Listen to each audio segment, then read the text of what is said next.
Hayath Nagar Thorrur road దాటిన తర్వాత మనకి లెఫ్ట్ సైడ్లో ఈ ఆలయం కనిపిస్తుందండి. అసలు ఎంత మహిమగల స్వామి అంటే లోపల స్వామివారు మనకి స్వయంభూగా ఉంటారనమాట. మీకు కనిపిస్తున్న ఈ కొండ దూరం నుంచి అంటే ఈ గుడికి ఎదురుగా ఉన్న ఒక చిన్న విలేజ్ ఉంటుంది. అక్కడి నుంచి చూస్తే స్వామివారు మనకి పడుకున్న రూపంలో కనిపిస్తారంట.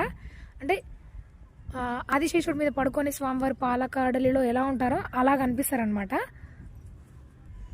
అండ్ గుళ్ళో ఇంకా ప్రత్యేకత ఏంటి అంటే ప్రతి ఆదివారం నాడు సుదర్శన హోమం అయితే చేస్తూ ఉంటారనమాట. మీకు అక్కడ కనిపిస్తున్న ఇటుకలు ఉంది కదా, అక్కడే ఒక చిన్న షెడ్ లాంటిది వేశారనమాట.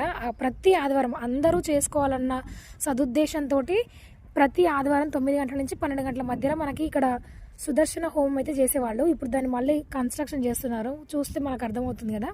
అండ్ మనకైతే ఇక్కడ మళ్ళీ చిన్న షెడ్ లాంటిది వేస్తూ ఉన్నారు. ఇక్కడ చాలామంది ఒకేసారి చాలామంది కూర్చొని చేసుకునే విధంగా పెద్దగా కన్స్ట్రక్షన్ చేస్తున్నారనమాట. ఇంతకుముందుకున్నదైతే ఒక 4 జంటల కంటే ఎక్కువ కూర్చునే విధంగా ఉండకపోయేది. అక్కడ మీకు కనిపిస్తుంది కదా, చిన్నగా ఉండేదన్నమాట. హోమం చేసిన తర్వాత ప్రదక్షిణ చేయడానికి కూడా కంఫర్ట్గా ఉండకపోయేది. ఇప్పుడైతే చాలా పెద్దగా కడుతున్నారు. అండ్ ఇది అయిపోయిన తర్వాత ఫస్ట్ వీడియో అయితే అప్లోడ్ చేస్తానమాట. మళ్ళీ గుడిని అయితే కొత్తగా అయితే మనకి కన్స్ట్రక్ట్ చేస్తున్నారు. చుట్టుపక్కల మొత్తం కూడా మనకి ప్రతి సంవత్సరంలో అమ్మవారి జన్మ నక్షత్రం రోజు ఇక్కడ కళ్యాణం కూడా చేస్తారు స్వామివారికి. చాలా బాగా చేస్తారనమాట. స్వామివారిని ఊరేగిస్తూ ఉంటారు. ఈ శుక్రవారం పౌర్ణమి రోజు అమ్మవారి కళ్యాణము ఉదయం అయితే కుంకుమార్చన చేస్తున్నారనమాట. అండ్ ఆ రోజు కూడా ఫుల్ లెంత్ వీడియో పెడతాను, ఎవరు మిస్ అవ్వకుండా చూడండి.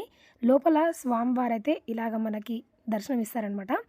స్వయంభూగా వెలిసిన స్వామి రంగనాథ స్వామి, గోదా సమేత రంగనాథ స్వామి మనకి దర్శనమిస్తూ ఉంటారు. అమ్మవారు పాదాలు నొక్కుతూ మీకు కనిపించే ఆ కొండ పైన స్వామివారు వెలిసారు.